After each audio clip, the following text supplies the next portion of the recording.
क्या आप गायत्री मंत्र का जाप करते हैं या आपकी इच्छा है कि हम गायत्री मंत्र का जाप करें? तो फिर यह वीडियो आपके लिए है। इस वीडियो को यदि आप शुरू से अंत तक देखेंगे तो फिर आपको गायत्री के चमत्कार, गायत्री मंत्र सर्वोपरि मंत्र क्यों है, माँ गायत्री को समस्त देवताओं में सर्वोपरि क्यों माना गया है, इन सब चीज़ों की जानकारी आज हम आपको इस वीडियो के माध्यम से देने के लिए जा रहे हैं। राधे राधे, जय श्री कृष्णा, नमस्कार। मैं आचार्य पंडित गिरीश बारोलिया, गायत्री महामंत्र। ओम भूर्भुवः स्वाहा तत्सवितुर्वरेण्यं भर्गो देवस्य धीमहि धियो यो नः प्रचोदयात्।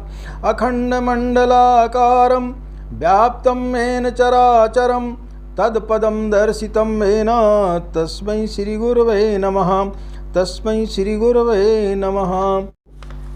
गायत्री मंत्र को गायत्री महामंत्र के नाम से जाना जाता है। इसको गायत्री महामंत्र बोला गया है, जिसको भारतीय संस्कृति का यदि प्राण कहा जाए तो कोई अतिशयोक्ति नहीं होगी। गायत्री मंत्र भारतीय संस्कृति की रीढ़ है, भारतीय संस्कृति का प्राण है। इससे जपने से, इसकी साधना करने से व्यक्ति के जीवन की समस्त कठिनाइयां दूर हो जाती हैं। उसे भौतिक व आध्यात्मिक सुख सभी प्रकार के मिलते हैं। उसके मान सम्मान में वृद्धि होती है, उसके हर क्षेत्र में उसको सफलता प्राप्त होती है। इसे वेद माता कहा गया है। वेद माता का अर्थ होता है ज्ञान का भंडार। इस मंत्र में ज्ञान का भंडार छुपा हुआ है। जो भी व्यक्ति गायत्री की साधना करता है उसका ज्ञान में बहुत ज़्यादा वृद्धि हो जाती है। एक ज्ञान आप उसे ना समझे जो पढ़ने लिखने से आता है, उसे बुद्धि कहते हैं। जो हम पढ़ते हैं उसे बुद्धि कहते हैं। ज्ञान, प्रज्ञा, ज्ञान अलग चीज होती है। जब व्यक्ति गायत्री की साधना करता है तो उसके अंदर प्रज्ञा जागृत होती है, उसका ज्ञान जागृत होता है। ब्रह्मा जी ने अपने चारों मुखों से मां गायत्री का, इसके मंत्र की व्याख्या की, लेकिन फिर भी उस व्याख्या को पूर्ण नहीं कर सके। तब फिर उपनिषदों के द्वारा इनकी व्याख्या की गई, तब भी वो समग्र ना हो सका। फिर अन्य ग्रंथ लिखे गए जैसे दर्शन, अरण्य, ब्राह्मण, उसमें भी उनकी व्याख्या को पूर्ण नहीं कर सके। उसके पश्चात में 18 पुराण लिखे गए, लेकिन इससे भी गायत्री मंत्र की व्याख्या को पूर्ण नहीं कर पाए। इसे देव माता भी बोलते हैं। देव माता ने जो व्यक्तियों को अंदर, मनुष्य को जो है देवत्व की ओर ले जाता है, मनुष्य के अंदर देवत्व का उदय करती है। जो भी व्यक्ति गायत्री मंत्र का जाप करता है वो मनुष्य की श्रेणी से उठ करके देवता की श्रेणी में आ जाता है। तो इसे देव माता भी कहा गया है। फिर इसे विश्व माता कहा गया है। गायत्री मंत्र जो है वो सिर्फ हिंदुओं का मंत्र नहीं है। इस मंत्र को हर वर्ग के लोग, हर जाति के लोग, हर संप्रदाय के लोग इस मंत्र का जाप कर सकते हैं। इसलिए इसे विश्व माता कहा गया है। यह पूरे विश्व की धरोहर है। सूर्य जब उदय होता है तो वो कोई जाति, धर्म, संप्रदाय नहीं देखता है। सूर्य आने सविता, सविता आने गायत्री। तो गायत्री की व्याख्या इन सब चीजों के द्वारा भी नहीं हो पाई। फिर 24 ऋषियों ने इसकी व्याख्या की, वो भी अपूर्ण रहा। फिर दत्तात्रेय ने 24 गुरु बनाए। 24 गुरु यानी गायत्री के एक एक अक्षर थे उसमें। वो भी उस व्याख्या को पूर्ण नहीं कर सके। इसके पश्चात में इसमें 24 शक्तियाँ समाहित हैं, 24 देवता और 24 शक्तियाँ इसमें समाहित हैं, यानी 24 देवता और 24 देवियाँ इसमें समाहित हैं। फिर भी यह अपूर्ण रहा, फिर भी इसे कोई व्यक्ति पूर्ण नहीं कर पाया। तो यह है गायत्री मंत्र का चमत्कार, यह है गायत्री मंत्र की व्याख्या, जिसको किसी भी माध्यम से पूर्ण नहीं किया जा सका। तो ऐसे मंत्र का जब हम जाप करते हैं तो निश्चित रूप से व्यक्ति को आशातीत सफलता प्राप्त होती है। अब हम सभी के मन में ये विचार आता है कि हम तो गायत्री मंत्र जपते हैं, लेकिन हमें इसका कोई लाभ प्राप्त नहीं हो रहा है। उसका कारण क्या है? उसमें 3 विधियां जुड़ी हुई हैं। यदि आप इन 3 विधियों का पालन नहीं करते हैं तो फिर गायत्री मंत्र आपको फलित नहीं हो पाएगा। ये 3 विधियां कौन सी हैं? कवच, कीलक, अर्गल। अब आप बोलेंगे साहब हम तो पूजा करते हैं, कवच का भी पाठ करते हैं, कीलक का भी करते हैं, अर्गल का भी करते हैं, लेकिन फिर भी गायत्री सफल नहीं होती। एक कवच, कीलक, अर्गल है क्या? ये 3 चीजें हैं, उपासना, साधना और आराधना। मंत्र बोलने से कवच का पूर्ण नहीं होता है। ये 3 चीजें हैं, उपासना, साधना और आराधना। इसके बारे में हमें समझना चाहिए। और जिस दिन आप इन चीज़ों को समाहित कर लिए अपनी साधना में, तो फिर गायत्री मंत्र आपको निश्चित रूप से सफल होगा, जिससे कोई रोक नहीं सकता। उपासना, उपासना का मतलब होता है पास में बैठना। आप जिस किसी के भी पास बैठते हैं तो वैसे गुण आप में आ जाते हैं।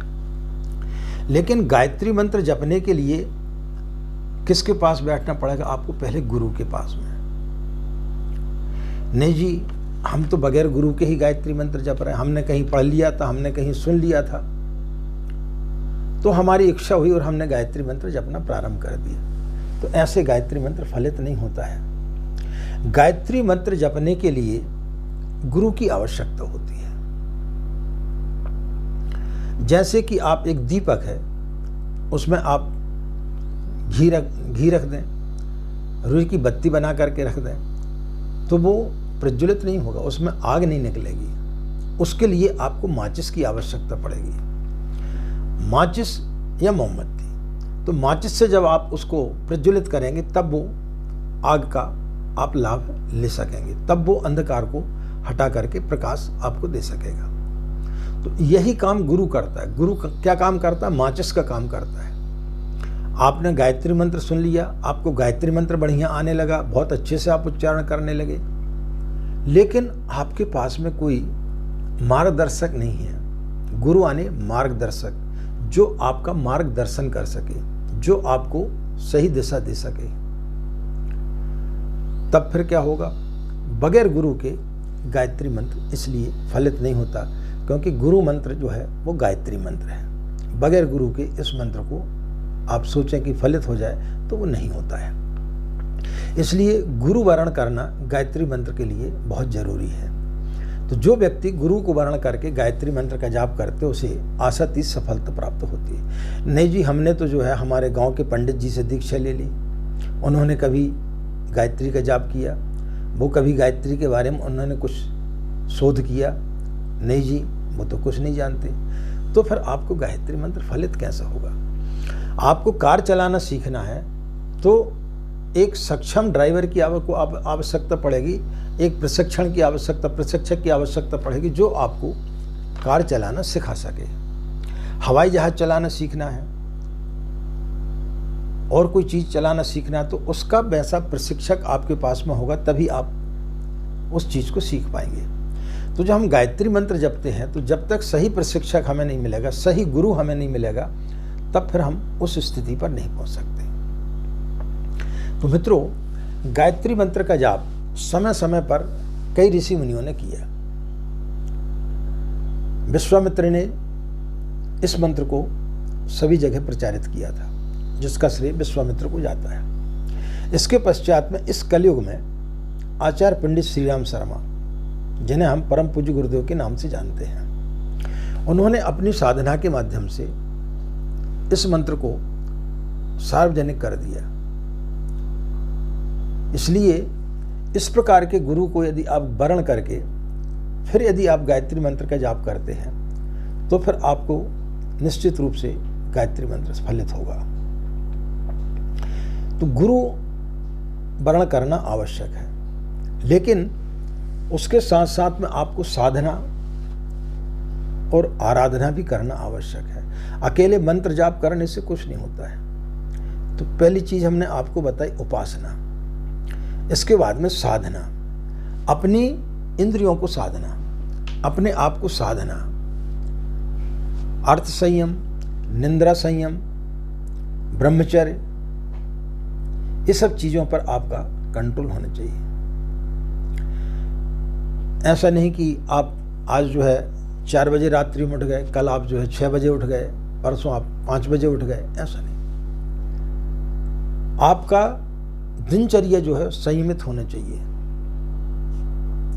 गुरु के कार्यों को आपको आगे बढ़ाना चाहिए। सत साहित्य का आपको अध्ययन करना चाहिए। तो ये होती साधना। जब तक आप अपने मन को नहीं साधेंगे, अपने जीवन की दिनचर्या को सही तरीके से नहीं करेंगे, तब तक आपको गायत्री मंत्र फलित नहीं होगा। इसके बाद में आराधना। आराधना ने अच्छे कार्य करना, सत साहित्य का अध्ययन करना, दूषित साहित्यों से दूर रहना। जो साहित्य हमारे मन को विकृत करे, जो फिल्म, जो टेलीविज़न में हम चीज़ें देखते, वो यदि हमारे दिमाग को विकृत करती है, तो ऐसी चीज़ों से हमें साधना काल में दूर रहना चाहिए और जितना ज़्यादा से ज़्यादा हो सके जन कल्याण के लिए, लोक कल्याण के लिए हमें कार्य करना चाहिए। तो जब हम अपनी साधना में ये 3 चीज़ों को समाहित कर लेते हैं, उपासना, साधना और आराधना, यानी कवच, कीलक और अर्गल, ये 3 चीज़ें हों, तो फिर आपका गायत्री मंत्र आपको फलित होना प्रारंभ हो जाता है। और जब गायत्री मंत्र फलित होता है तो आपको वो सारी चीज़ें आपको प्राप्त होती हैं जो होना चाहिए, जिसका उदाहरण प्रत्यक्ष रूप में हम आचार्य पंडित श्री राम शर्मा परम पूज्य गुरुदेव के जीवन को देख करके समझ सकते हैं कि उन्होंने अपने जीवन को कैसे जिया, उन्होंने किस प्रकार से साधना की, और उनकी साधना करने से आज उन्होंने करोड़ों लोगों को गायत्री से परिचय कराया, और वो करोड़ों लोग जो है गायत्री की साधना करके कुछ न कुछ उनको जरूर उसमें फल प्राप्त हुआ है। वो जीती जागती तस्वीर है आज के युग की, कि यदि आपको देखना है कि गायत्री मंत्र क्या है और गायत्री मंत्र कैसे फलित होता है, तो आप परम पूज्य गुरुदेव की जीवनी को देखें, तो आपको समझ में आएगा कि वाकई में गायत्री मंत्र क्या होता है। उन्होंने सारी भ्रांतियों को तोड़ा कि गायत्री मंत्र सिर्फ ब्राह्मण ही जप सकता। उन्होंने बोला नहीं, ब्राह्मण यानी जो कर्म से ब्राह्मण है, चाहे वो किसी भी वर्ण का व्यक्ति हो, किसी भी जाति का हो, लेकिन उसके कर्म यदि ब्राह्मण जैसे हैं तो वो उसको गायत्री फलित होगी। आप ब्राह्मण कुल में पैदा हो गए लेकिन आपके कर्म ब्राह्मण जैसे नहीं है, तो आपको गायत्री मंत्र कभी फलित नहीं हो सकता। महिलाओं के लिए गायत्री मंत्र लोगों ने बोला नहीं जपना चाहिए, उन्होंने उस भ्रांति को तोड़ा। आज कितनी महिलाएं गायत्री मंत्र जप रही, लेकिन किसी के साथ कोई बुरा तो नहीं हुआ। प्रत्यक्ष किम प्रमाणम, प्रत्यक्ष को क्या प्रमाण की आवश्यकता है।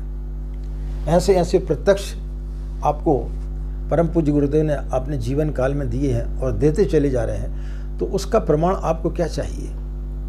तो गायत्री मंत्र आपको बहुत कुछ देता है। तो आप यदि इन 3 सूत्रों को अपने जीवन में अपनाएंगे तो निश्चित रूप से आपको गायत्री मंत्र फलित होगा और आप इसका पूर्ण रूप से लाभ उठा पाएंगे। गायत्री मंत्र से व्यक्ति को बहुत सारी चीज़ें प्राप्त होती हैं। आत्मबल मजबूत होता है, ग्रह नक्षत्र उसके संतुलित होते हैं, उसमें निर्णय लेने की क्षमता आ जाती है, लोग उससे बरबस आकर्षित होते हैं और परिवार में सुख शांति होती है। अकाल मृत्यु उसके घर में कभी नहीं होती है। उसे जीवन में कभी किसी प्रकार की ऐसी अनावश्यक बीमारियां नहीं होती हैं। तो गायत्री मंत्र का यदि आपको लाभ लेना है तो आप इन 3 सूत्रों को यदि अपने जीवन में अपनाएंगे तो गायत्री मंत्र सर्वोपरि मंत्र है, जिसको हमने आपको बताया कि कैसे सर्वोपरि है, जिसकी ब्रह्मा ने